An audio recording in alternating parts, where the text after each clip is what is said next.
Okay, so, listener name, you're curious about Worldcoin. Honestly, who isn't? It's like something out of a movie. We're talking global digital IDs linked to your iris.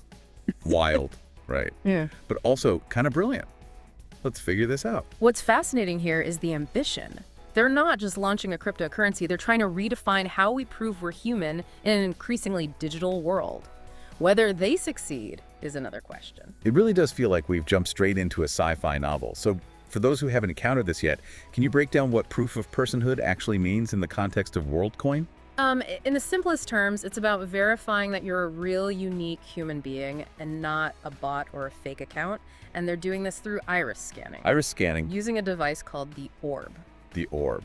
Okay, I can see where the sci-fi movie comparisons are coming from. So how does that work? It captures the intricate patterns in your iris, which are unique to each individual, kind of like a digital fingerprint.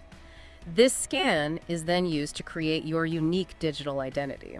Okay, so they're not tracking our every move, but creating a system that confirms we're actually human. Exactly. I can see how that would be incredibly valuable as AI technology keeps getting more sophisticated. Where does the cryptocurrency aspect come in?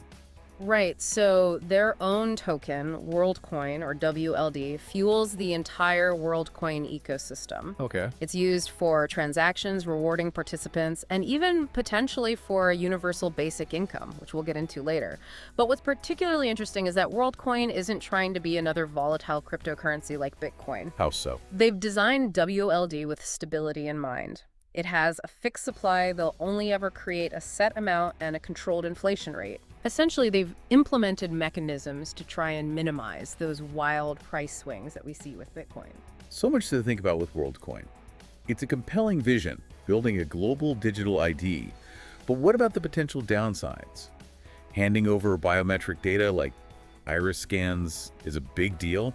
What are the potential risks there? Right, there are valid concerns, and we need to address those head on. I think a good example is one of the most vocal critics of Worldcoin is Vitalik Buterin. He's essentially crypto royalty, one of the minds behind Ethereum. Okay, So when he raises concerns, people listen. that makes sense.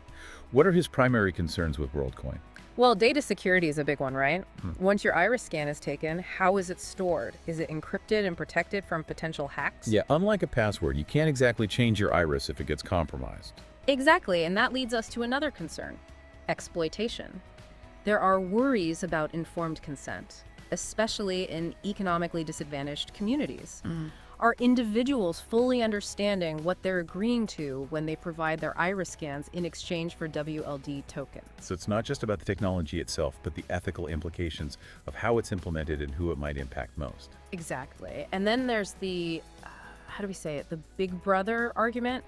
Worldcoin talks a lot about decentralization, empowering individuals, but if they're the ones holding this massive database of iris scans, doesn't that contradict the whole concept? Right, it seems like a tension between their decentralized goals and a potentially centralized system controlling that data. It is, and that's why it's crucial to have these discussions to analyze both the potential benefits and the very real risks. It's a lot to unpack, this whole Worldcoin thing. I mean, on the one hand, you've got this groundbreaking technology, but on the other, all these ethical questions. It really is fascinating. It feels like we're on the cusp of something huge. We've talked about the potential benefits, Yeah. especially for people who are excluded from traditional financial systems. Right, and a more secure online experience. But also those concerns around data privacy and how this technology could be exploited. It's a balancing act, for sure. And we can't forget about those price predictions. Oh yeah, some analysts are saying WLD could really take off. Yeah, there's a lot of speculation about Worldcoin's future value. Some analysts believe WLD could reach $29 by next year,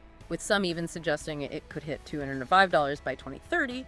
But, There's always a but, right? right, those are pretty optimistic projections. So it's a gamble on the future of digital identity. In a way, yes. But I think the real value of Worldcoin, regardless of its long-term success, is that it's making us think about what it means to be human in a digital age.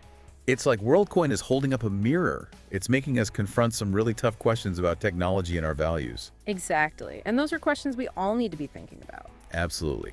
So, listener name, as you continue to learn about Worldcoin, remember to ask yourself, what trade-offs are we willing to make as we venture further into this digital world? It's a question worth pondering.